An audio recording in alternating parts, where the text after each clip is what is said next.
Good morning, ladies and gents, and to you, Doc. I am Riza, and together with my group, we're going to present animal population, factors affecting animal population, and how animal distribution works. This is Sarah.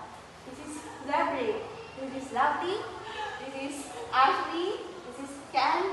This is Amina, and that's Rico.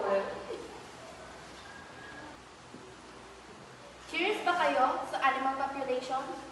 Andito si Sarah para i-discuss ang animal population. Okay, let's go with the animal population. Animal population, it refers to a group of animals that can serve as reservoirs or intermediate hosts for various zoonotic diseases and enteric pathogens. So, for the zoonotic diseases, we all know that zoonotic diseases, sila yung mga animals that carry diseases na they carry to humans. Next. And let's go. And yung reservoir, sila yung mga animals that naturally na nagkikarry ng mga pathogens. So, then let's go with the animal population control. So,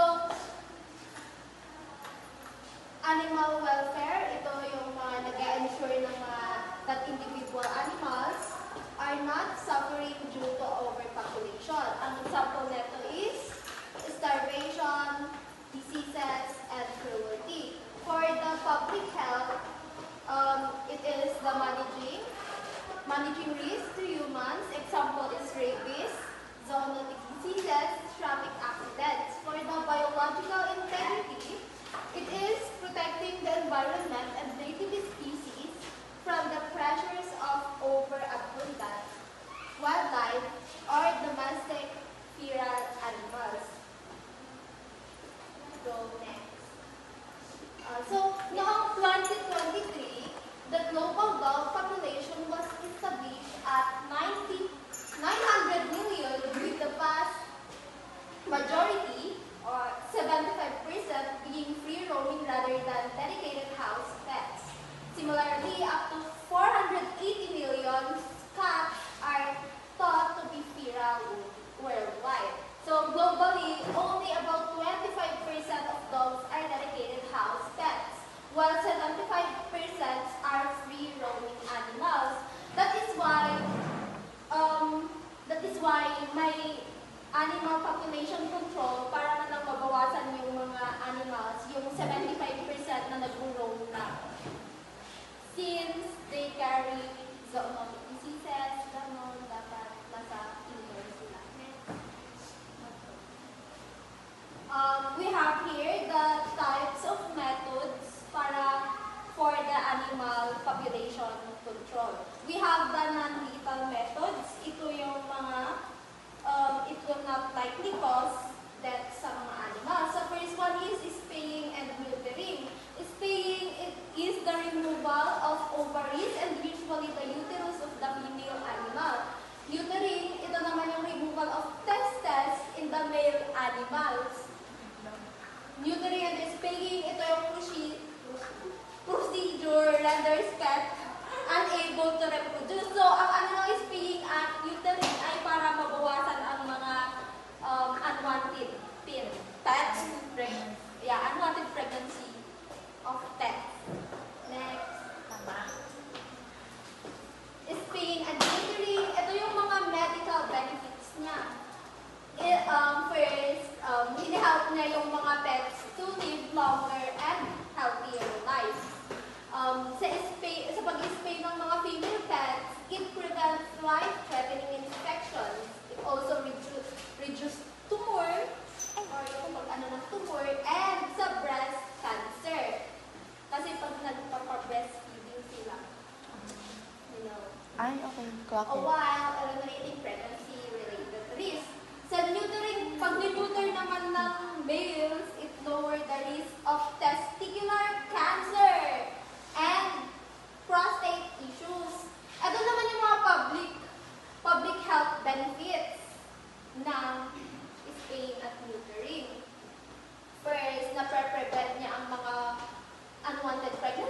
Same lang naman dyan sa it helps control stray animal population. And fewer stray animals means a reduced risk of zoonotic diseases like rabies and the spread to human. Like, alam niyo na yan. Zoonotic diseases. Mas unti ang animal. Siyempre, mas unti rin ang mga na-infected ng mga rabies. Period. Next is the trap, neuter, return, also known as TNR. Ano about TNR? It involves capturing, sterilizing, and returning stray animals to their habitat. Ito yung pinuperform ng mga veterinarian through spaying or castration. It's a humane way to control stray population. However, it requires regular monitoring and can be costly depending on available sources. Kaya sometimes hindi nila ginagamit to kasi expensive siya. Yes. Ayun. Next. And ito yung mga disadvantage ng TNR.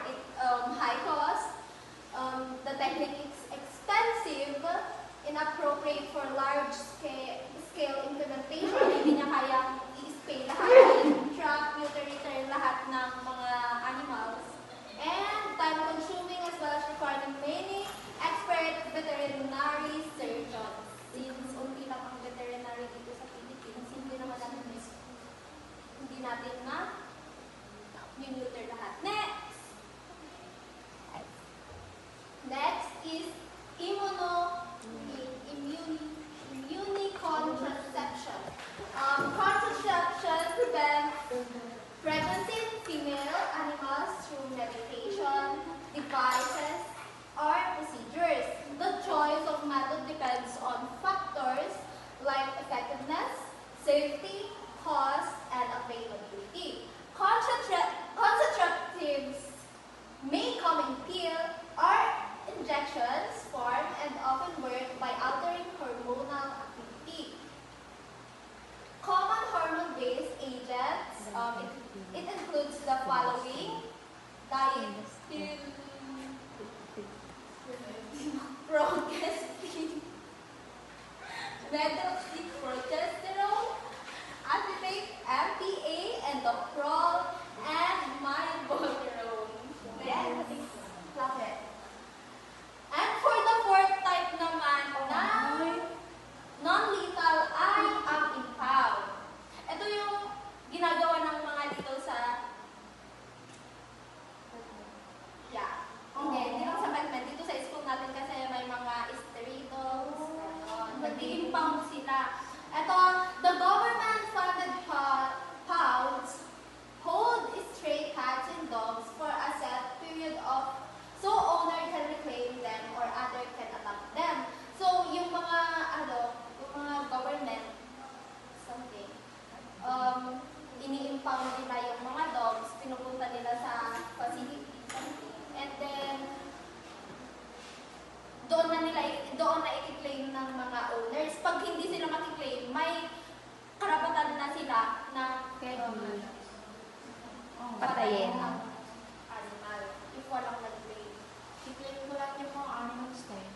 So, if animals remain unclaimed after the holding period, ito nga, the pound may legally euthanize them but must use humane methods. Ito yung pinaka-humane na method, yung barbiturate injection is the acceptable humane methods. Ito yung mga practice naman na hindi inhumane, yung mga inhumane. Gassing, electrocution, ayun. Illegal yung mga yun. Shouldn't practice those. Next. Ito naman yung mga lethal method. Ito yung mga it cause the animal to die. For the first one is culling. It is the removal of unwanted or unfit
This is still part of the animal population control. Next is the sport or recreational purpose.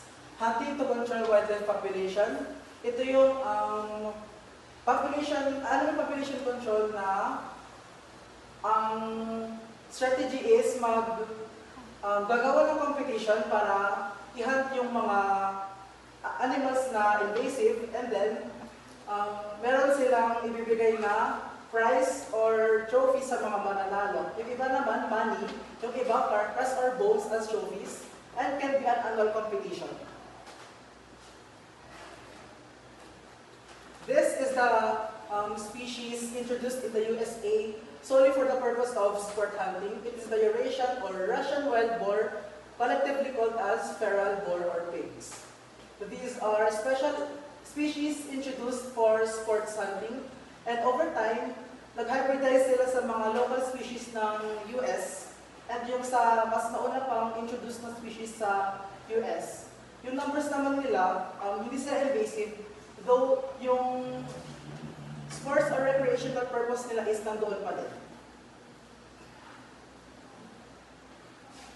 Ang disadvantage naman ng animal population control na to is, common concern with this method is hunting the animals to their extinction. And here is an example. This is the Tylosinus cynocephalus or the Tasmanian tigers. Because these tigers are known to hunt the livestock of the farmers. And these farmers, since nainis sila, ang ginawa nila, hinanap nila lahat ng mga Tasmanian tigers. And until then, na hanggang isa na lang ang natira, which is namatay noong 1936 sa Hobart Zoo. Moving on sa isa pang animal control na strategy, introduction of predator. Conservation strategy for regulating prey populations and restoring ecosystem balance. And dapat, ang i-introduce na predator ay akma sa kailangan i-eliminate na prey. For example, pag insect ang prey na invasive or nag-exclude ang population, mas maganda insect din ang predator niya. And dapat, local siya sa place para hindi rin mag-cause ng another na invasive na situation yung predator. This is the insect na naging invasive, which is the cushion scale, an insect that was devastating the citrus industry in California in the late 19th century.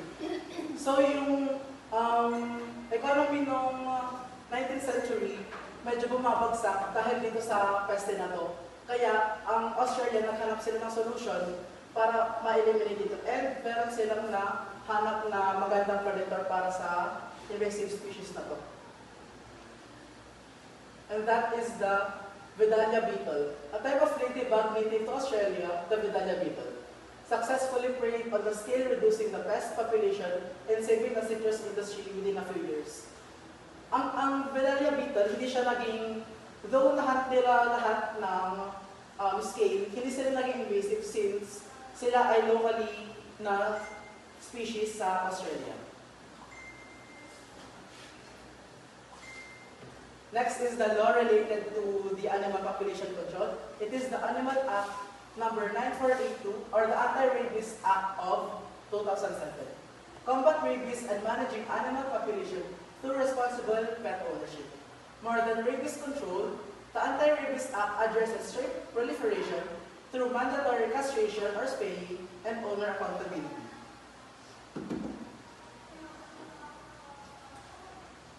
This is a law that mandates a comprehensive system for the control, prevention, and eventual elimination of human and animal rabies. It primarily does this by requiring mandatory dog vaccination and registration, promoting responsible pet ownership, implementing the impounding of stray and unvaccinated dogs, and ensuring the provision of post-exposure treatment for animal bite victims. So, ang anti-rabies act, hindi lang siya solely for the preventing the spread of rabies, covered din niya ang animal population control dahil dyan na sa responsible pet ownership na kasama sa mandate niya. These are the examples na kino-cover ng RA 9482. Yung mga nakikita na yung madalas natin siya makita sa mga gilid-gilid, lalo na sa GC ng WebMed, na-observe din natin siya doon. Yung mga strays na yan, kaya yung i-prevent ng 9482 through responsible pet ownership, pati yung mga abandoned pets and abandoned litters. Ang sinasabi na ng RA number 9482 ay pinapabawal niya ang mga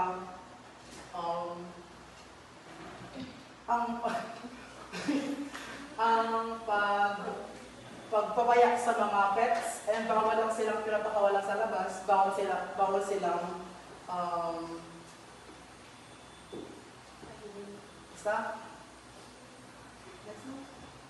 Hi, I'm Ayesha Nicole and I'm gonna tackle about the factors affecting animal population. So, sorry po kasi nag-change of location kami due to changing circumstances. So, let's talk about change. So, sa population, meron din siyang limits. So, ibig sabihin, hindi lahat nag-grow ng nag-grow. Nagsa-stop siya. And dahil yun sa ating limiting factor. So, yung limiting factor, ibig sabihin nun, anything that restricts how much a population can grow. So, makaklasify natin yan sa tatlong sections. So, meron tayong biotic factors, abiotic factors, and human-induced factors. So, let's start sa biotic factors. Ano ba nga ba yung mga biotic factors? So, biotic factors, ibig sabihin yan ay living things. So, any living components na present sa ating ecosystem na nakaka-affect sa other living organisms. So, ang term na biotic, galing siya sa Greek word na biotikos, na meaning is lifelike. So, from bios, meaning is life, and ik, which means like. So, lifelike. So, magsistart tayo sa first factor na biotic, which is yung predation. So, predation, nag-involve siya sa dalawang species na may isa, meron tayong predator and meron tayong prey. So, ang relationship nila is positive and negative since si prey, siya lang yung nagbe-benefit sa kanilang relationship. And si predator, siya lang yung nagbe-benefit sa kanilang relationship. While si prey, siya yung, kumbaga, nakakain. Siya yung hindi maganda yung makukuha sa relationship kasi makakain siya. So, dahil sa predation, bakit ba siya nakaka-apekto sa ating population? So, isipin na lang natin na ganito. Kung dumami si predator, oonti din yung population ng prey kasi mas madaming kakain kay prey. Pero pag dumami naman si prey, dadami din yung population ni predator since si predator, mas madami siyang sources na makukuha or mas madami siyang sources ng food, which is si prey, since may increase ng prey. So, yun yung tinatawag nating predator pressure, yung nag-result sa density-dependent mechanism. Yun yung increase of prey population also directly influences the increase of predators due to the abundance of food source. So, yun. Dahil doon, kaya siya nakaka-apekto sa ating population. So, itong predation, makikita natin siya sa ating, sa dynamics ng lynx and snowshoe hare rabbit or yung hare rabbit. So, si lynx, siya yung predator and si snowshoe, siya yung prey. So, dito, sa boreal forest, nagkaroon ng peak ang population ng mga hare. So, nung nag-skyrocket ang population nila, yung environment, hindi niya kayang i-sustain or i-support yung growth ng population ng mga hare. Then, papasok si lynx. Si lynx, ang main predator niya is yung mga hare. Siya ang main predator ng mga hare. So, dahil sa increase ng population ng hares, dumami din yung population ng mga lynx kasi nagkaroon sila ng kumbaga, skyrocket na stars of food. So, dumami din sila since with food, mas madali sila makipag-reproduce, hindi sila hindi sila nag-aawayan, ganyan. So, mas dumami ang population ng lynx.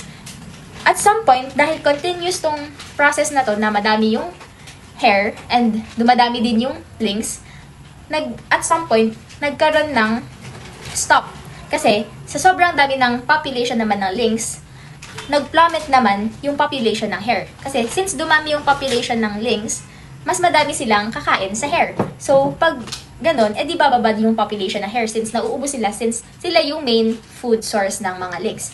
So, at the same time din, after mangyari yun, after some moments, si lynx, bababa na naman yung population niya.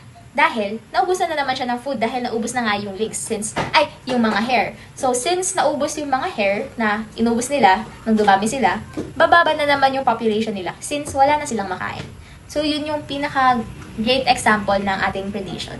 The next factor is meron tayong competition. So, sa competition, ito yung interactions ng mga animals or ng mga organisms sa isang ecosystem na nagli-lead sa struggle between species dahil sa pag-compete nila sa mga resources na unti na lang. So, since unti na lang yung mga resources na yun, syempre, nagko-compete sila or naglalaban-laban sila para makakuha ng source na yun and makasurvive. So, define actually ay naka-classify ang competition sa dalawa, which is yung intraspecific and interspecific. So, natakal naman na natin tong intraspecific and interspecific, pero papasadahan ko na lang, which is yung intraspecific, sila yung mga competitions na within the same species. Ibig sabihin, kunwari, ako at saka si Athena, maglalaban kami dahil gutom kami, ganyan. So, same species kami na human, and naglalaban kami para sa isang limited food. Then, interspecific, interspecific naman is yung competition between different species. So, ang pinaka-okay na example dito is yung mga giraffes, yung mga zebras and yung mga gazelles. So, naglalaban-laban sila sa competition of food dahil same sila ng kinakain madalas. So, yun yung pinagkaiba ng intraspecific and interspecific. So, yun. Then, hindi lang, since diba, na-classify na natin into intraspecific and interspecific competitions ang competition. Pero, meron din tayong 3 types ng competition, which is yung interference, exploitative, and apparent. So, let's start with interference competition or yung tinatawag natin na contest competition. So, yung interference competition, yung mga organism dito, nag-i-interact sila through competition para makapag-obtain ng limited resources. So, ang madalas na nakaka-adapt actually dito is yung mga malalaki and yung mga malalakas na organism sa isang habitat. So, pag nangyayari ang isang interference, nagkakaroon ng upper hand yung isang individual over the other. Since mas malaki sila or mas stronger sila, sila yung mas makakalaban. Sila yung mas mananalo sa pakikipaglaban sa pagkuha ng limited resources na yun. So, ang magandang example here is yung large aphids dahil sila yung nagde-defend, kumbaga. Yung mga large aphids, dinedefend nila yung mga feeding sites by ejecting smaller aphids. So, may mga feeding sites kasi ang mga aphids. Yung mga large aphids, tinatanggal nila or parang ine-eject nila sa place na yun yung mga smaller aphids para sa kanila yung better areas. So, next we have the exploitative competition or yung scramble competition. So, sa competition na to, hindi sila, unlike interference, hindi sila nagsisik ng aggression toward each other, yung mga organism, para lang makapag-obtain ng resources. On the other hand, ang ginagawa naman nila, parang, ang principle na matututunan natin dito is yung come first, first serve. So, kung sino yung first come, first serve. So, kung sino yung unang nakakuha, siya yung mananalo or siya yung makakakuha ng whole resource na yon. So, since kung sino yung unang makakuha, kukunin niya na lahat. Sa kanya na yon lahat. Hindi ka na makakahati, kumbaga. Okay. So, kaya nga sabi dito na, organisms for this competition may never meet but are in an indirect competition by responding to changes in resources levels. So, ang magandang example naman dito is mga plants. So, sa mga plants, may mga plants na ang ginagawa nila, may malalaki silang roots, malalaki silang roots and mahahaba. Yung mga roots na yun, kasi sila yung nag-obtain ng nutrients galing sa soil. So yung mga roots, yung mga plants na may malalaking roots and mahahabang roots, kinukuha nila lahat ng sources sa soil, leaving the other plants na neighboring plants nila to be left na walang mga nitrogen, ganyan, walang makukuhang resources galing sa soil. So kaya first come, first serve. Kung sino yung unang makakakuha or kung sino yung mas kayang kumuha and siya yung makakakuha ng resources na yon na kailangan nila. So, next, we have the apparent competition naman. So, sa apparent competition, ito, unrelated species siya. So, dito, merong competition sa unrelated species dahil kunwari, iisa lang ang kanilang predator. So, two unrelated species, like species A and species B, are in an indirect competition for survival through a shared predator. So, dito, nangyayari siya pag si species A, sabihin natin, may dalawang species, si species A and si species B. Si species A, nag-grow siya in population. Then, sa area na yon, si species A, may predator siya na dadami din since nag-grow siya in population. Pero, itong si predator, pwede niya din kainin yung isang species or pwede din siya maging predator ng isa pang species. So, kakainin niya din yung mga species na hindi naman nag-grow in population kasi dumami sila. So, lahat kakainin nila. Lahat ng pwede nilang kainin, kakainin nila. So, yun yung nangyayari na nadadamay si species B sa pag-grow ng population ni species A kahit hindi naman siya nag-grow in population. So, ang example naman dito is yung relationship between the invasive Ammophila arenaria grass and the native Lupinus tidestormi, and yung ating Peromyscus maniculatus rodents. So, sa area na to, sa area ng California, inintroduce si ating invasive plants na si Ammophila arenaria grass. Inintroduce siya sa California. Then, sa pag-introduce sa kanya, abundantly siyang nag-increase or tumaas yung population ng grass na to. Then, dahil doon, tumaas din yung population ng ating rodent or yung Peromyscus maniculatus natin. Pero si rodents na to, kinakain niya din yung mga native plants na si Lupinus tidestromi. So, si Lupinus tidestromi, nadadamay siya sa pagtaas ng population ng mga rodents kasi sila din yung kinakain nila.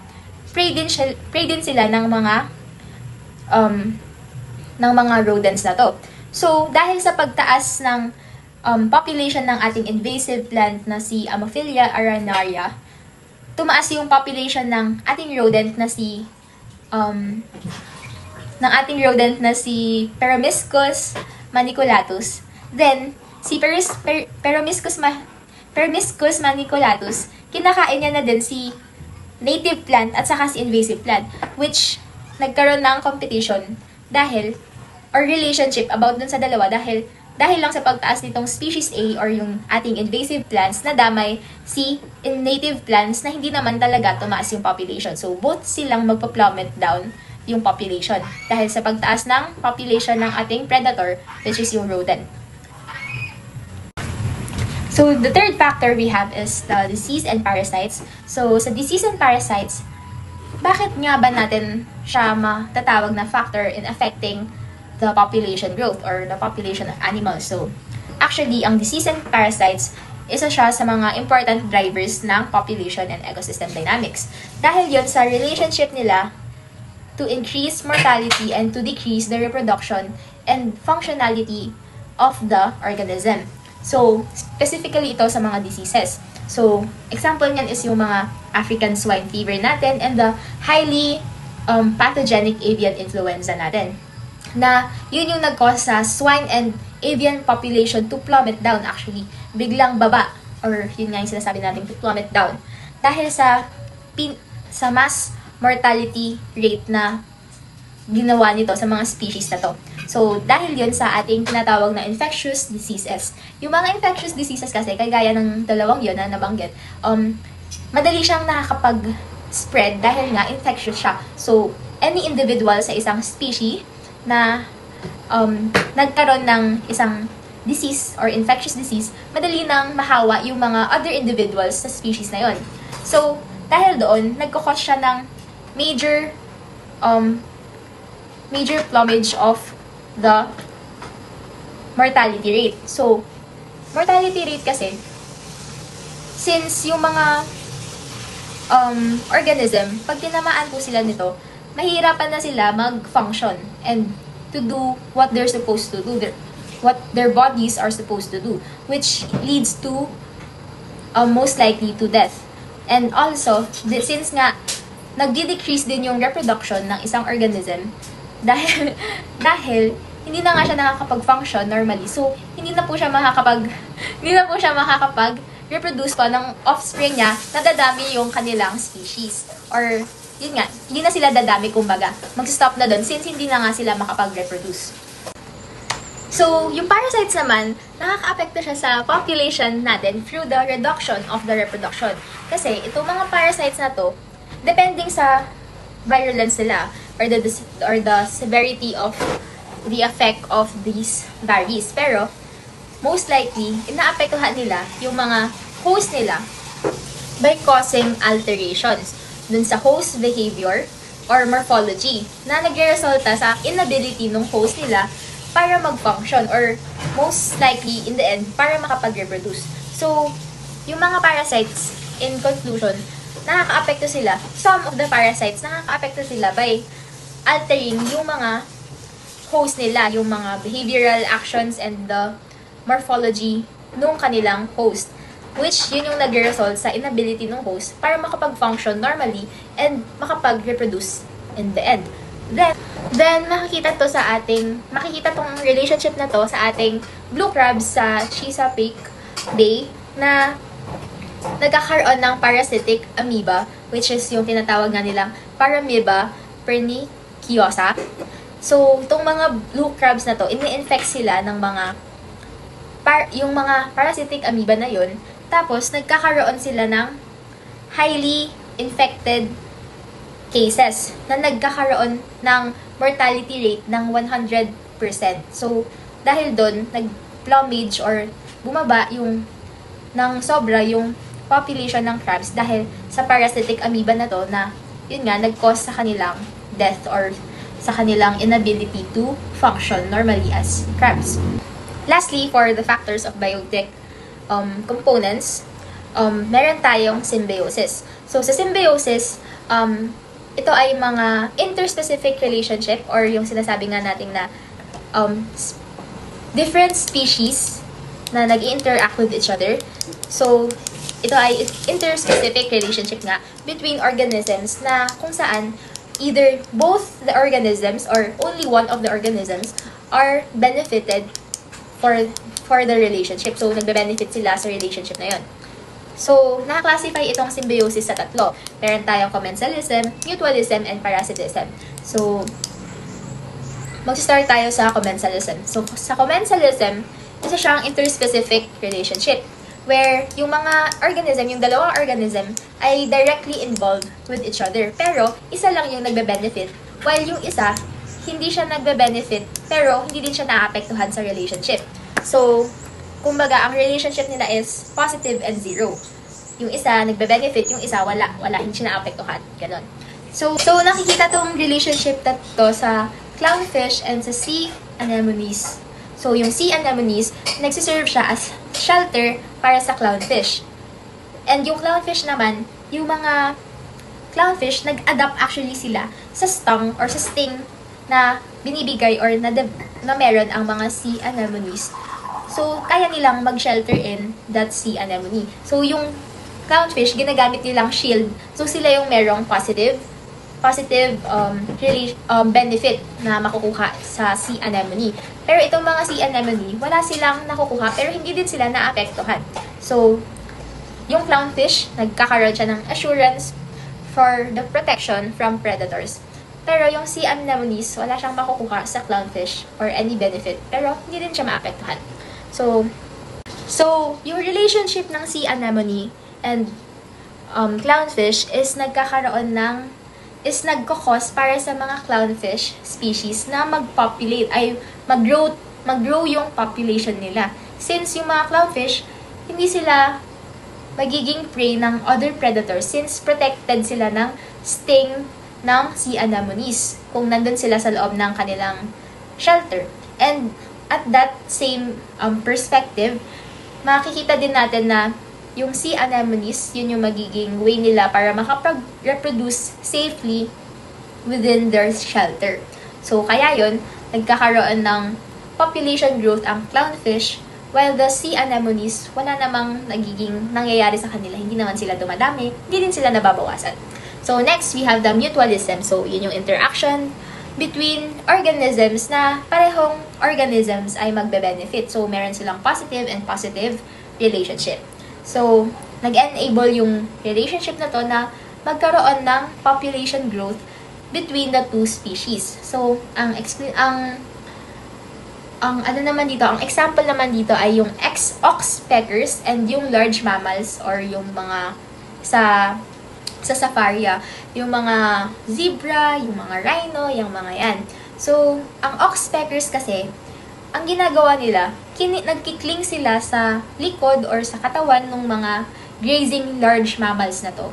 So, yung mammals na yan, meron kasi silang mga parasites or yung mga fleas, yung mga ticks, yan. Blood-sucking parasites yung mga yan. So, ang ginagawa nitong mga oxpeckers, tatambay sila sa likod or sa katawan ng mga mammals or large mammals na yan. And sila yung magpepek or magpipik ng mga parasites na nasa katawan ng mga large mammals natin. So, dahil doon, nagkakaroon sila ng both positive benefits since hindi na magkakasakit or magkakos ng disease yung mga parasites dun sa large mammals since kinakain nga ng oxpeckers, while yung mga oxpeckers naman, nagkakaroon sila ng abundant or population growth dahil meron silang malaking or unlimited, kumbaga, na resource na galing sa mga parasites na nakakabit sa katawan ng mga mammals na yun. So, dahil doon, yung mga oxpeckers, dadami sila since may madami silang pagkain. While the large mammals, dadami sila since hindi sila magkakaroon ng sakit na galing dun sa mga parasites na yun. So, next, lastly, we have the parasitism. So, dito naman, meron tayong positive and negative relationship dahil meron tayong association between the host and the parasite. So, yung mga parasite na yun, since naglilin sila sa host nila, nagkakaroon ng parang relationship na yung host nila, sila yung nagsiserve ng resources na kailangan ng parasites. Yung mga resources na yun, kailangan din actually nila dahil yun yung mga nutrients na kailangan ng katawan nila. Pero dahil sa parasites ng mga to, sila na yung kumukuha ng mga resources which nagkakaroon nga sila ng positive benefit. Yung mga host naman, nawawalan sila ng resources. Kaya sila yung mga nagkakasakit, sila yung hindi nakakapag-function normally and most likely in the end, hindi sila makakapag-reproduce kasi hindi nila mabibigyan yung sarili nila ng proper resources or nutrients na kailangan nila. So, yung example naman dito is yung Succulina, na species siya ng barnacle. So, yung barnacle na yan, siya yung magiging parasite na mag-i-infect sa crabs. So, ang ginagawa ng barnacle na to, magpe-penetrate siya sa katawan ng crab. Then, idadivert niya yung isip ng crab, imamanipulate niya yung crab na maisip na siya yung baby, siya yung anak ng crab. Then, yung crab na yun, since yun yung nasa utak niya, idadivert niya lahat ng energy niya, lahat ng pag-aalaga niya dun sa parasitic barnacle. So, yun yung nangyayari, which yung parasitic barnacle, wala na siyang gagawin kasi bibigay na sa kanya lahat ni crab. And dahil dun nga sa parasitic barnacle, i-deprive niya yung crab na magkaroon ng ability to reproduce kasi siya na yung mag-act as baby ng crab kahit hindi naman siya yung baby. So, yun. So, hello. After ng biotic factors, may isa pang factor na nakaka-affect sa population ng animals. So, actually, natakal to ng isang group. Kaya, parang papasadahan ko na lang siya at more on examples lang ako dito sa report na to. So, again, pag abiotic factors, these are the factors that refers to the non-living parts of the ecosystems that shape the environment, such as temperature, light, and water on land, or salinity and ocean currents in the sea. So, ang unang component ng abiotic factors are the water. So, pag water, this refers to the quality and access or availability. So, animals that are close to clean water sources tend to do better and have higher chances of survival. If the water is dirty or hard to find, animals might lose weight and become weak. So, which magre-result naman sa lesser production of offspring. So, ang example nito ay ang tama raw. Gagamit po ako ng mga examples in which na mas knowledgeable tayo sa kanilang daily activities. Kaya na lang ng tamaraw or Bubalus endurensis. These are animals that need enough food and water to survive. So, kailangan nila ng grass and enough water since nakikita naman natin yung mga tamaraws na pahilig sa tubig and may mga nakahiga sa rivers, ganun. And pag madaming food sa kanila, basically, they grew stronger and mas may chance na makaka-produce pa sila ng offspring nila and which is magdadagdag sa kanilang population. And if kabaliktaran naman, pag hindi enough ang kanilang resources. So, ang pangalawang factor ay ang habitat. So, pag habitats or good habitats provide enough shelter, food, and space. When habitats are healthy and large, animal populations grow. If habitats become small, damaged, or poor in resources, animals may leave or die, reducing their numbers. Animals also compete for space in their habitats, so limited or crowded habitats lower the population size. So, ang example nito are the Philippine eagle or the Pithecophaga jeffreyi. So, Philippine eagle, madami ng news or may mga articles rin na nagsasabing bumaba ang kanilang populations due to forest clearing for agricultural purposes. So, parang nababawasan yung kanilang living space and which naglilid rin ng kanilang lowering of population since mas limited na ang kanilang spaces. So, another factor is the weather and natural disasters. Storms, droughts, or floods and fires can destroy homes and food sources, causing many animals to die or move away. Natural disasters can quickly decrease an animal population. So, ito yung factor na mabilis magbawas or ito yung isa sa pinakamabilis na cause na nagbabawas sa number of populations ng isang species. So, ang example dito is the Philippine hawk owl or the Ninox philippensis. So, strong typhoons can destroy the nests of the Philippine or the Ninox philippensis and wash away food for fruit bats. Yun. Isa rin pala yun, yung bats. Causing shortage and lowering population. So, actually, parang connected din silang lahat. Habitat and weather. Yeah.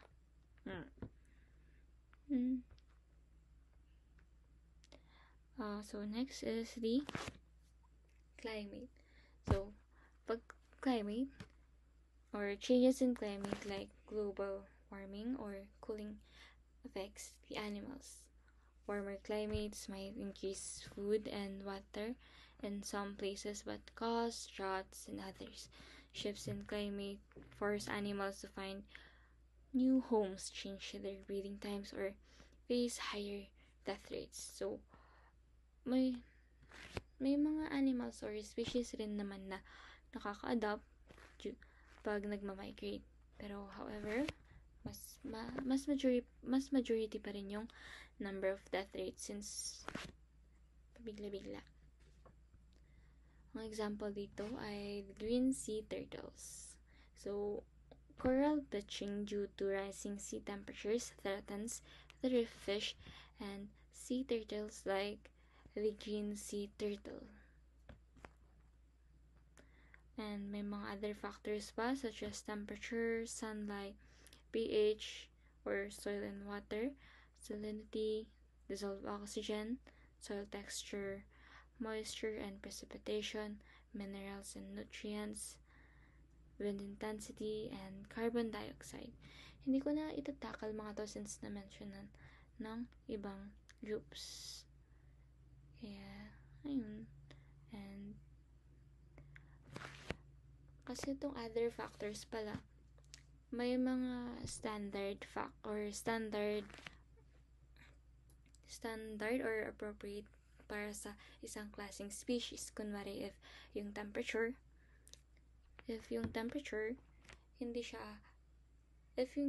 mababa and hindi siya applicable para sa isang species, or yung species na yun mas sanay sa higher temperatures, may chances na mas mahirapan siyang maka-adapt. Though may chances pa rin na kayang maka-adapt ng iba pang species sa population nila. So, yes, I don't know.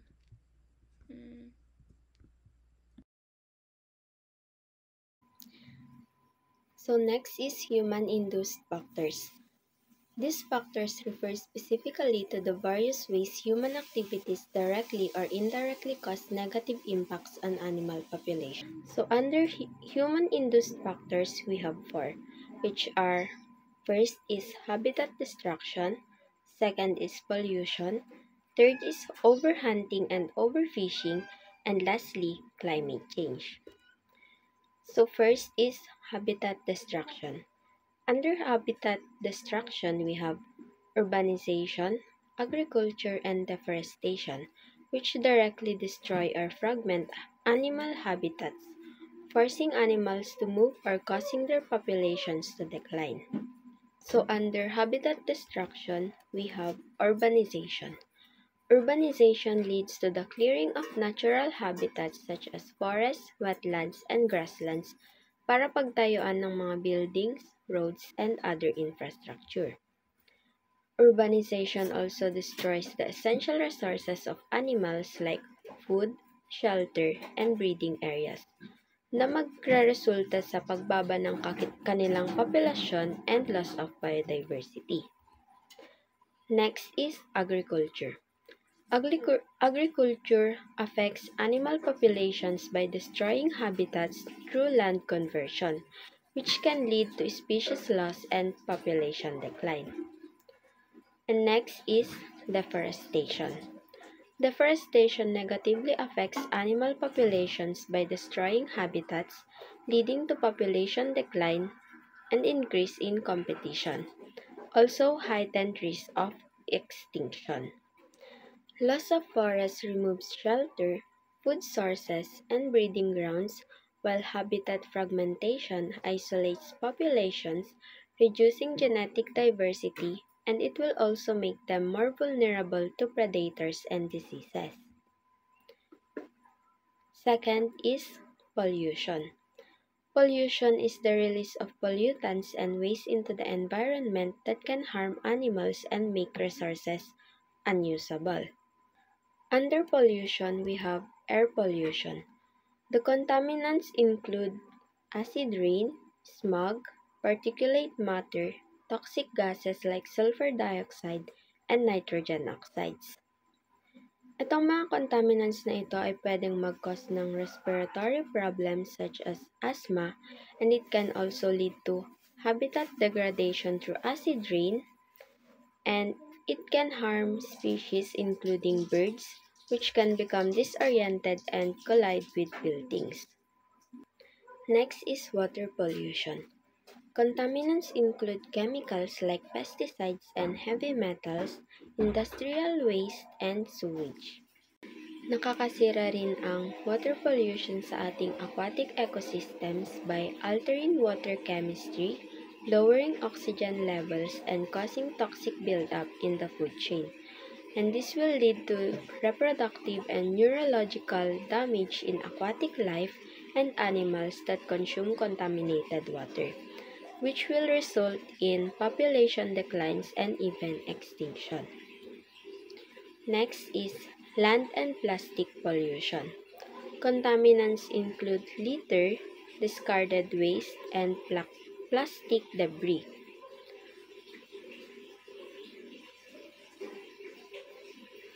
Land and plastic pollution degrades habitats and poses a direct physical threat to animals.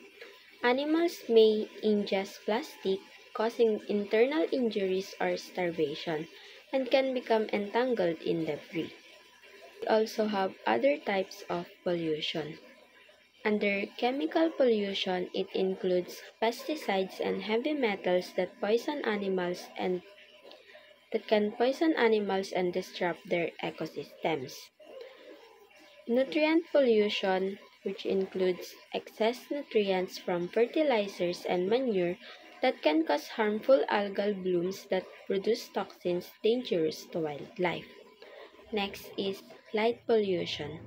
Light pollution can disorient birds and disrupt their behaviors, especially the nocturnal animals, and interfere with reproduction. Noise pollution, which includes human-generated noise that can disrupt animal behavior and communication. Third is overhunting and overfishing. Overhunting and overfishing can deplete species to the point where they cannot naturally replenish their populations, leading to critical depopulation. Under overhunting is when animals are hunted faster than they can reproduce. Their numbers will decline rapidly. Overhunting has been a direct cause of extinction for species like the passenger pigeon and the dodo bird. Overfishing naman will deplete animal populations by catching more fish than they can reproduce, and this will lead to population decline, smaller average sizes, and loss of genetic diversity. Also, ecosystem-wide range disruptions. An example of overfishing is the Chinese paddlefish, which was declared extinct in the year 2020 due to overfishing. Next is climate change. Activities that lead to global warming have wide-ranging impacts on animal habitats and food supplies. Climate change significantly affects animal populations by causing habitat loss, disrupting life cycles, and increasing disease risk. Animals are also forced to migrate to cooler areas, leading to range shifts and potential population declines or extinctions for those that cannot adapt. Additionally, ang pagbabago sa temperature and water conditions can disrupt breeding and feeding patterns, while increased disease transmission poses further threats to wildlife and ecosystems. An example of this is the polar bears. Polar bears rely on sea ice for hunting, resting, and breeding. And yung pagkawala ng sea ice will threaten their survival and will force them to swim longer distances and seek food on land. Next is the giant panda. Rising temperatures can kill off their primary food source, which is bamboo, and mapipilitan silang mag-move sa mas mataas na area which have less suitable altitudes, fragmenting populations and making it harder for them to find mates. Now let's move on sa animal distribution. Now, what actually does this refer? This refers to the patterns or factors na nagdedetermine kung saan ba yung animals na to or kung saan yung natatagpuan yung mga animals on different surfaces across the earth. And under nitong animal distribution, meron tayong tinatawag na geographical distribution. We all know that life exists all around the earth, from tropical regions to polar regions. And each regions na to, nagsasupport siya ng different kinds unique ng flora at saka fauna, adapted sa local conditions nito. And the distribution of life is not uniform, but because some species are isolated due to environmental geography. Now, under sa geographical distribution, marami siyang actual examples. For example, sa Africa, iba yung fauna niya sa Brazil. Like, sa Africa, meron silang animals, na elephants, antelopes, tapos mga great apes, and many more actually. Sa Brazil naman, iba rin yung fauna nila. We have here the tapirs, sloths, may capybara dito, then we have monkeys. Then, let's see naman sa geographical distribution ng Britain at saka Japan. Actually, very nakaka-intrigue to kasi ang Britain, di ba, nasa ibang continent siya, nasa European continent, while Japan, nasa East continent siya, sa Eastern continent siya ng Asia. Kahit magkalayo sila, kasimilar pa rin sila ng fauna nila. While dito naman sa Bali and Lombok, Indonesia, magkalapit lang talaga sila na lugar. Tapos, close distance sila, pero ang meron naman dito is different sila ng fauna or different, magkakaiba sila ng animals doon, di ba? So now let's move on to the distribution in space. Sa distribution in space, we have two types, the geographical distribution and bathymetric distribution. Kanina, na-discuss na ni Riza kung ano yung geographical distribution, pero papahapyawan na lang din natin siya ngayon. Geographical distribution, by definition, it deals with horizontal or surfacial distribution of animals on the land and fresh water in different continents and on islands. Bathymetric distribution naman ay it deals with the vertical or altitudinal distribution of animals on land and water.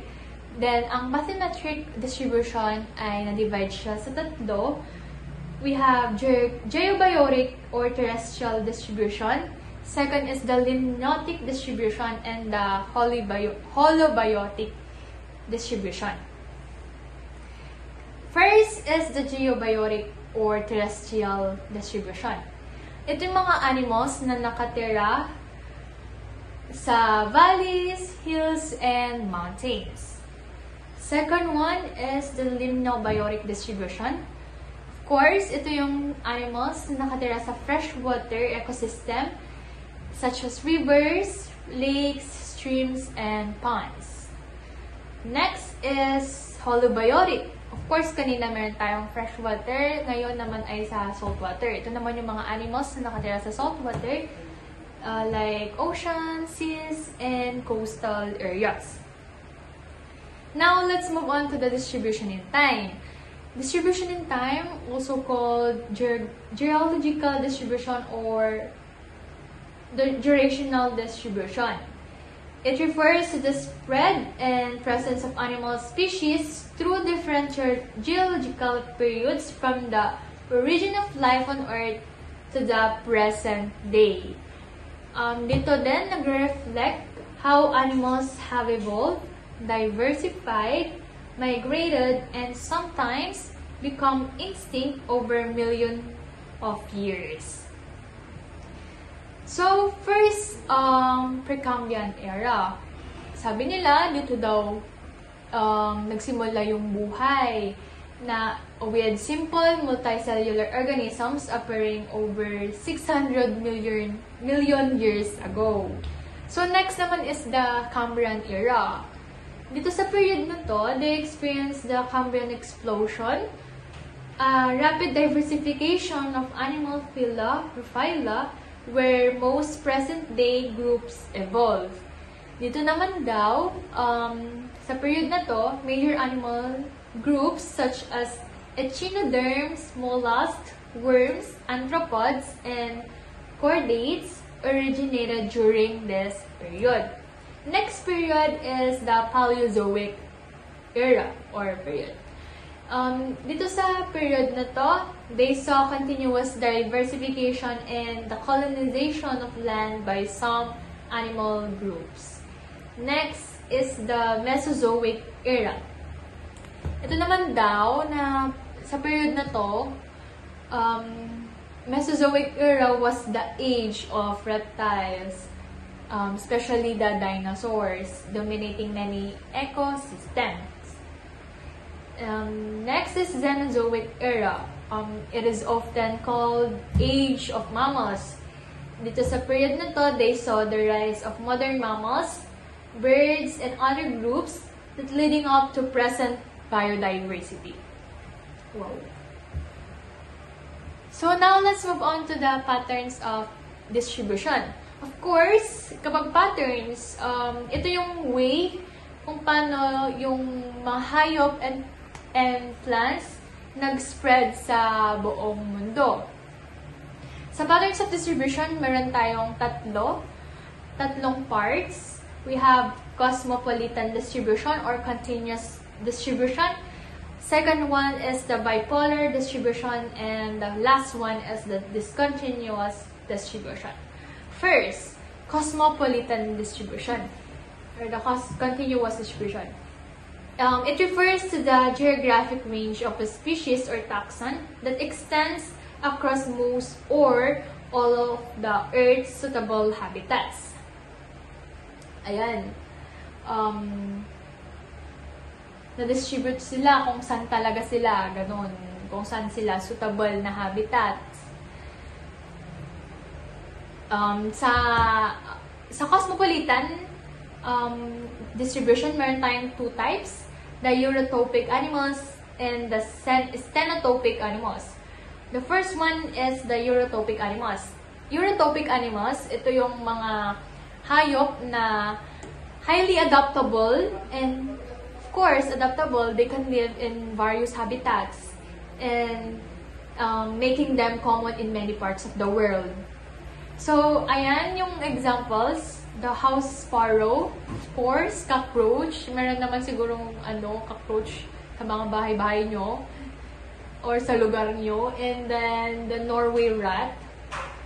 Then now, let's move on to the stenotopic animals. Kanina, eurotopic, highly adaptable. Dito naman, sa stenotopic, ito yung mga animals na less adaptable kasi they are found only in limited geographic areas.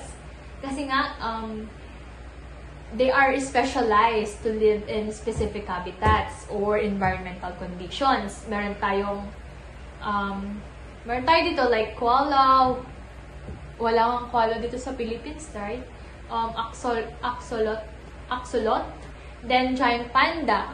Wala naman tayong giant panda dito sa Philippines. So, bipolar distribution. Next is bipolar distribution. It refers to the phenomenon where animals are found exclusively in the polar regions, specifically the Arctic and Antarctic waters. Ang example nito is the Elpidia glacialis or the sea cucumber. Ito itong Elpidia glacialis ay super lalim niya. Talagang deep sea siya nakatira. Then, Arctic cod. Ayan. And the polar bears, of course. So, now let's move on to the discontinuous distribution. Discontinuous distribution describes the presence of closely related animal species that occur in widely separated geographical areas. This pattern often arises from historical biogeographical events such as plate tectonics or climatic changes. So, we have example here, the marsupials, camels, and the tigers. So, that's all for my part. I hope you learned something. Tapos, we move on sa principles of animal distributions. Bakit nga nagkakaroon ng animal distributions or how animals are found in specific locations. Parang ng mga examples natin kanina. So, they have their evolutionary adaptations kung paano sila mag-adapt sa certain environments sila doon. They have the physical and climatic barriers. Kung, kunwari, penguins, sa mga ano lang sila, winter, sa mga cold regions, diba? Tapos sa mga camel, sa mga hot regions lang sila. Then we have ecological interactions, kung sino-sino yung mga animals na nandun. Then we have the dispersal mechanisms, kung paano nagde-disperse yung mga animals na to. First, we have Jordan and Kellogg's 3 laws of distribution. This actually refers to that every species should ideally be found everywhere unless, one, may physical barriers, hindi nila ma-reach yung areas, or may nasa-surround sila ng water or island tong mga to, like pwede ring mountains, pwede ring deserts. Then, we have environmental limits. Itong mga animals na to, hindi sila nakaka-survive sa climate na yon, or wala silang food for them doon sa area na yon. Then we have the evolution. Ito yung mga nag-evolve and nag-adapt differently in new environments na animals. Second, we have habitat adaptation. Habitat and adaptation. Species are found in areas where they are best adapted, and adaptation allows them to survive under specific environmental conditions. Like polar bears, di ba nag-thrive sila sa cold climates? Sa Antarctica sila, or sa kasi yung camels naman sa desert. For third naman, differential impact of barriers. So, barriers affect species differently depending on mobility and dispersal. Like, birds, for example, nakaka-migrate sila kung saan-saan kasi nga nakakalipad sila. Then, terrestrial animals naman may be confined by them. Then, we also have the rate of speed. Like, for example, poikilotherms, ito yung mga cold-blooded animals which is nagsispread sila slowly. Then we have hemiotherms, warm-blooded animals naman, nagsispread sila faster due to temperature control. So example itong poikilotherm is itong grasshopper. Then we have the homeotherms. Example nito is itong sparrow. Next is environmental restrictions. Like factors, these factors includes actually food, temperature, and water limit distribution. For example, sa penguins, sa Antarctica, giant pandas, nasa China sila, sa bamboo forest. Then, we have koalas, eucalyptus forest naman sa Australia. Then, we have biological relationships. Ito yung mga relationships ng mga different animals sa isa. For example, yung parasites, na-follow nila yung mga host nila. Kaya magkakasama lang din sila. Then, of course, predator also follow the distribution of prey. Then, we have shows actually how biotic interactions affect where species are found.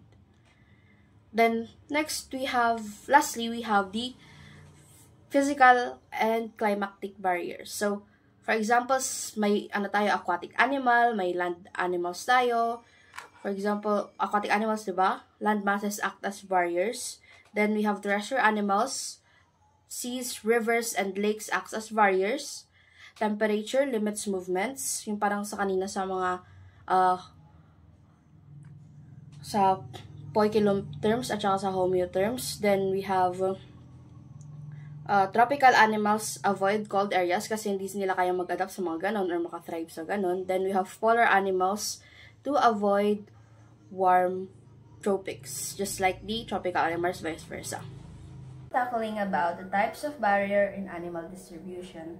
So a central component of this field is the analysis of barriers to distribution, which are any factors that limit a species' ability to expand its range, successfully colonize new areas, or maintain genetic exchange between populations. So, yung mga barriers dito is about the physical barriers yes. So, it has two major barriers. It is the extrinsic and intrinsic barriers. Yes. So, for the extrinsic barriers, it is an environmental factors external to the organism that restrict its survival and establishment in a new area. It has three types, which is the physiographic, biotic, and climate barriers.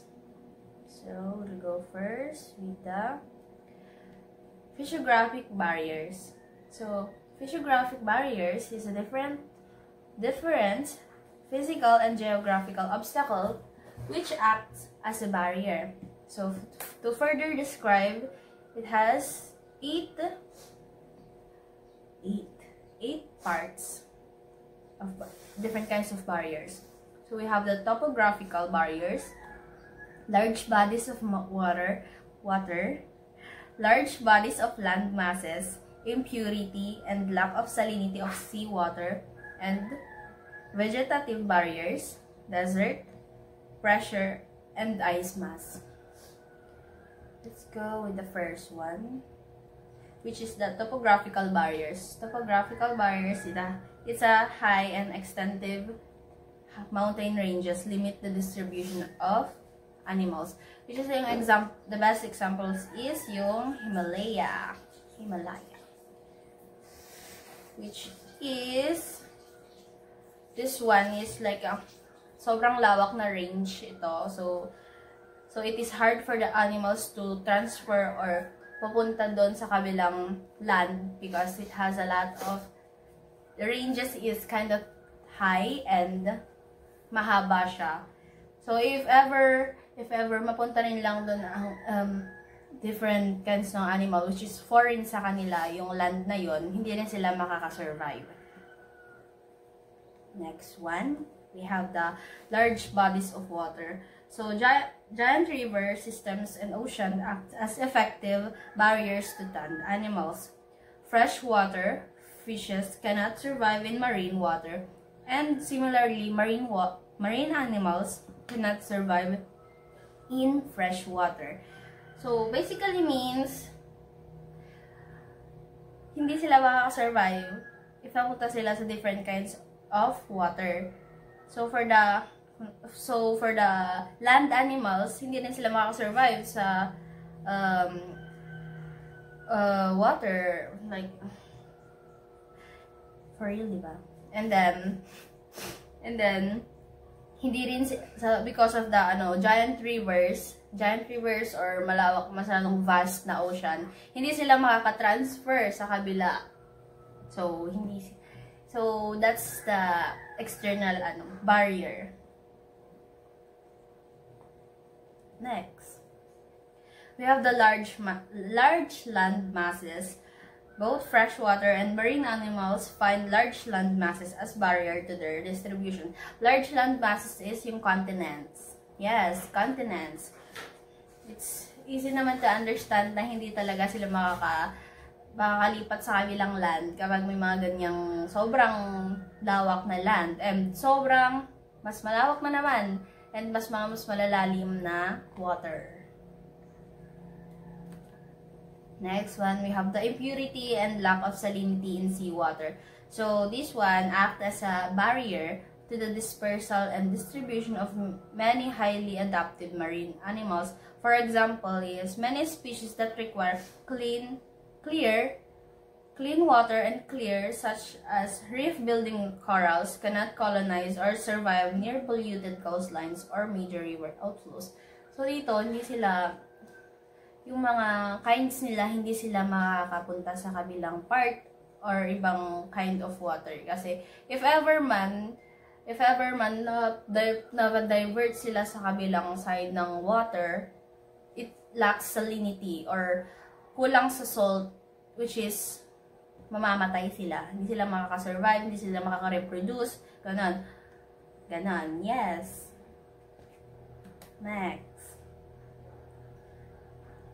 Next, we have the vegetative barriers, which is large, dense forest range act as barriers, both for forest-living animals and also for large terrestrial animals.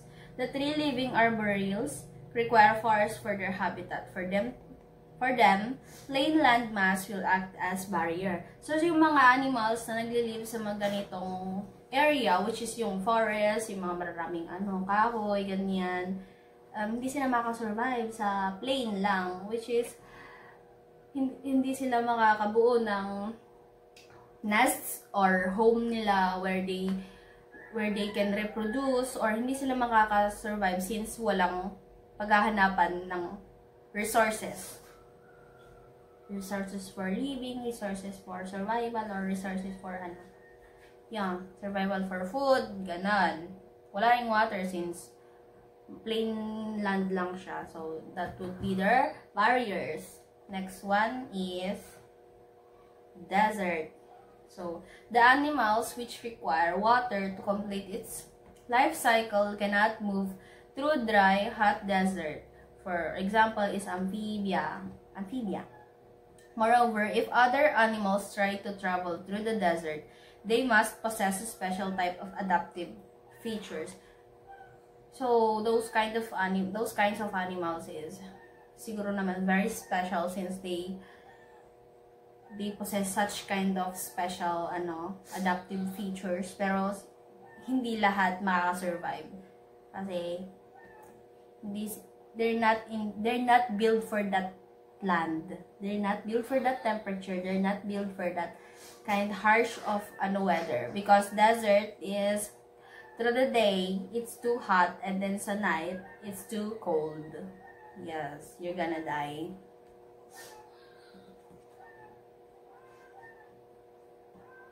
Next one is pressure. The pressure gradient of seawater limits the distribution of sea animals at different depths. The pressure of water in the deep sea is maximum, and it gradually decreases towards the surface. So the deep sea adaptive animals cannot come up due to low pressure. So for example is yung Heterosomata. On the other hand, surface dwellers and pelagic animals cannot go down due to heavy pressure. So yung barriers ng mga nasa baba na kinds of animals, which is yung what do you call that? Yung, for example, is what animals is that? What species is that? Yes, yung may light. What do you call that? That one. Namatay siya. Yes, namatay siya when napunta siya sa surface ng sea. And then yung iba naman, even human, that's our barrier if hindi tayo makakapunta like throughout hanggang sa under ng seabed. Wow, seabed. You're gonna die because of the pressure. Next one is ice mass. So vast continuous ice sheets spanning continents like the Laurentide and Cordilleran ice sheets in North America are an impassable physical wall for most terrestrial animals, especially mammals, reptiles, and amphibians. So, because of these kinds na ice mass, sobrang lalaki, and naman, even though you can see like maliit lang siya, sa baba niyan, under the sea, sobrang haba niyan. So, what you call this? Different kinds of animals, hindi sila masyado makaka-transfer or makaka-travel sa kabila or saan man sila pupunta kasi may mga nakaharang na ganito. And they're not like plain lang na nakaganon, which is separate sila. So it's a barrier for many animals. Next one, we have the biotic barriers. That includes the food, enemies, and competition from other living organisms. So for the food, the absence of a specific and required food sources prevents the consumer and species from surviving or reproducing in that area. So sa food, if ever man na pumunta yung isang group of animals sa lugar na yon, if it lacks food resources, hindi sila mag-stay doon, and hindi rin sila magre-reproduce. So that would be the barrier. And then which is hindi sila masyadong magkakalat doon, sila mag-group doon. Kaya that place is kind of safe for the reproduce ng animals. Next one is enemies. The presence of specific predators or parasites in an area makes it too dangerous or lethal for a prey or host species. The enemy itself is a threat to prey survival. So the predators would be the barriers. Sila ang magiging barrier in that land, which is sila lang mag-i-stay doon and no one will go sa place nila kasi nandun sila. they're the predators. So, yung mga host or yung mga prey, they cannot reproduce in that area. So, that would be their barrier. The next one is competition. Strong rivalry between species for essential resources such as food or space. Ito na yung lahat.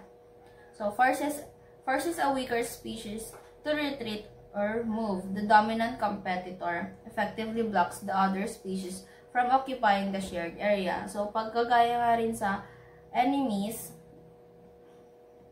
the same thing with the competition. The strongest one would stay in that area and sila na ang mag-ano doon at act as a barrier sa mga paparating pang ibang animals which is hindi rin makaka-reproduce in that area. Next one, we have the climatic barriers.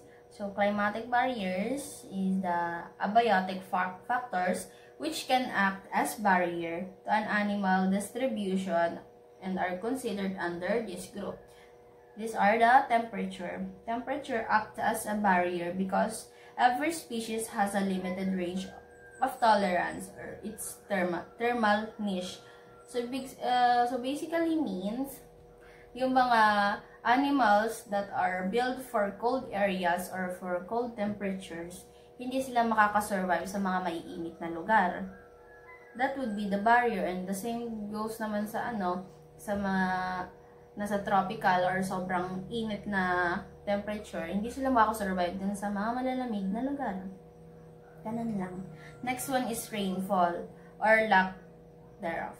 Is a barrier because it determines water availability and humidity. So, rainfall is a kind of barrier kasi kunwari in that area, hindi masyadong umuulan. That means walang makakasurvive masyado na animals kasi wala silang pagkukuhanan ng ibang sources ng water. Like that. Next one,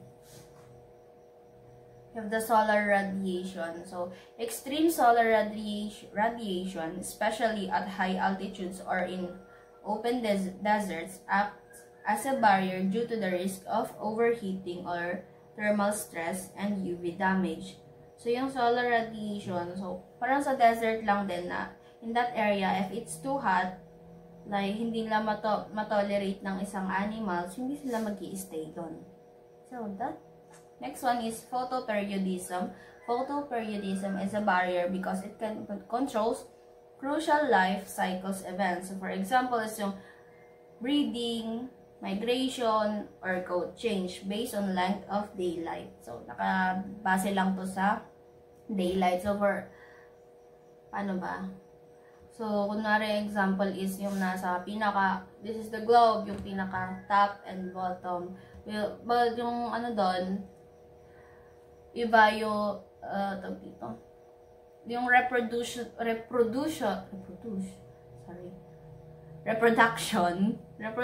ng animals in that area is iba. Kasi nga, yung sunlight or yung daylight, yung ibang lugar or part ng globe yung iba is so, it's like 24 hours na may daylight. And other animals cannot survive yung mga ganyang type of lugar. Kasi nga, some animals are nocturnal. Or I mean, sa night sila makakalipat. Ganun type of Next one. Next one is the intrinsic barrier. The barriers which result from the nature and behavior of animals is called intrinsic barriers. Some of them are described as yung 4 types, which is the philopatry, homing instinct, parental care, and habitat selection. So the first one is philopatry, or also known as laziness. So an inherent tendency in an animal, especially higher animals, to remain in its birthplace or natal area and not disperse, even when facing stress or opportunity elsewhere. So dito, tamad nga. So hindi naman sa parang tamad-tamad, but for these kinds of animals, the best example daw is yung mga mothers. Because, especially a mother lion, they're not into masyado sa migration kasi they're mothers. What is the responsibility of a mother? To stay at home. Eme lang. Next one is homing instinct. The strong drive to return to a familiar breeding or nesting site after venturing out. Animals capable of long distance travel like migrating birds consistently return home. The best example is this one. Salmon. Yes. Hindi sila masyadong nagmamigrate kasi nga they have the strong drive na palaging bumabalik pa rin kung saan sila galing. That would be the barrier. Hindi sila makakalipat, hindi sila mag-migrate, hindi sila magre-reproduce sa ibang lugar. Yes. Next one is the parental care. Species with a long period of dependence on parents raise young that are highly conditioned and habituated to the specific home area, making them less likely to disperse for once independent. Dito naman is for the best example is the chimpanzee ba to? Sorry. Yes, the picture. Kasi the mother took care of their young ones, like sobrang hanggang sa nasanay na sila doon na lugar, nasanay na sila sa masyadong comfortable na doon sa lugar na yon, which is nakasanayan na rin, hindi na sila magtitink na mag-independent sa other places, which is that would be the barrier kasi hindi sila aalis.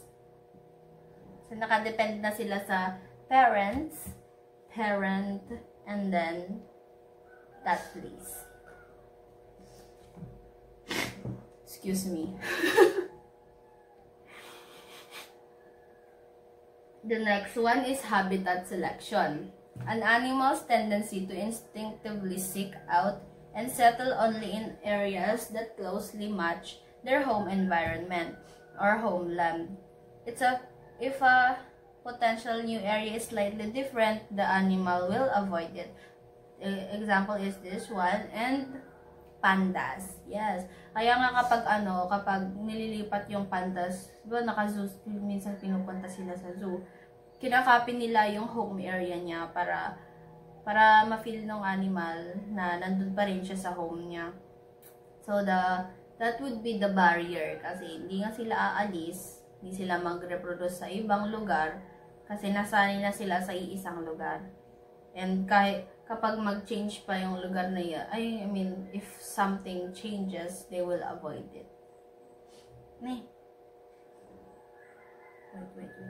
The next one would be the major barriers to dispersal of animals naman. The barriers would be physical barrier, biological barrier, and climatic barrier. So, yung yung pagkakaiba ng animal distribution and yung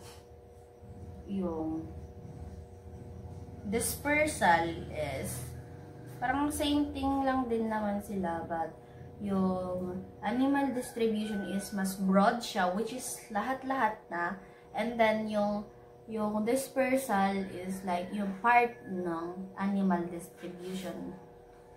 So that next, the first one is the physical barrier, which is the land is a barrier to aquatic animals, and water is barrier to most land animals. So yung nasabi ko na nung una, mga animals na build and naipanganak and doon talaga sila sa water barrier, hindi sila makakalipat sa land.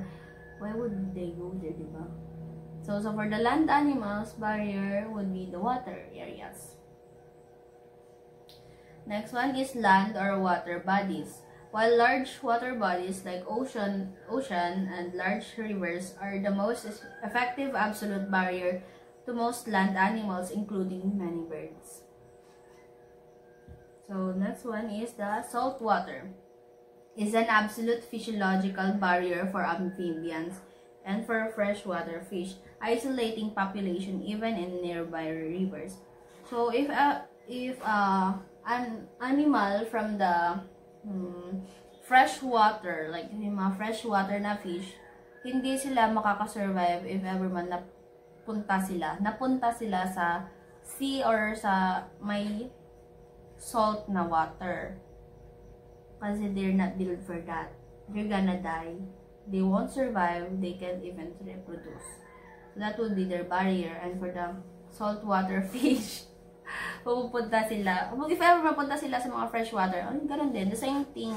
Similarly, they're not gonna survive. Next one is the forest or the prairies.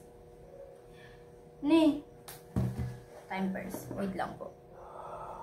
So, to continue, so, as I said earlier, so, sa forests and prairies, extensive areas of single habitat or forest or grasslands act as a barrier by lacking the specific food and shelter required by animals adapted to the opposite habitat. The next one is the biological barrier. The effectiveness of such barriers in the dispersal of animals is, however, somewhat doubtful, and a few such facts may be mentioned. Next one is that would be the sedentary habit, which is the tendency to remain fixed or sessile habit, or to limit movement in highly mobile animals, prevents them from utilizing distant or suitable habitats. That would be, the example is the starfish, which is kung asang place lang sila, nandun na lang sila. Which is, hindi sila makakalipat. Hindi sila lilipat. Next one is the homing instinct. As yung nasabi ko kanina, homing instinct is a strong drive na palaging babalik lang kung saan ka nang galing. That would be act as a barrier ng animals na yun. Kasi always silang babalik. Even though sobrang layo na napuntahan nila, babalik pa rin sila kung saan sila pumunta. Kung saan sila galing, I mean. And the last one would be the climatic barrier. That would be the temperature. As I said earlier, yung mga animals can only survive to their specific narrow range of thermal tolerance, making areas outside that range impenetrable barriers, such as yung kung that land would be too cold for that animal, they cannot survive, they cannot reproduce, and hindi sila makaka-stay doon. And that would be the barrier. And then if it's too hot, mga cold or mga masyadong makakapal yung coats na mga animals, they cannot survive in that area. And that would be all. Thank you for listening.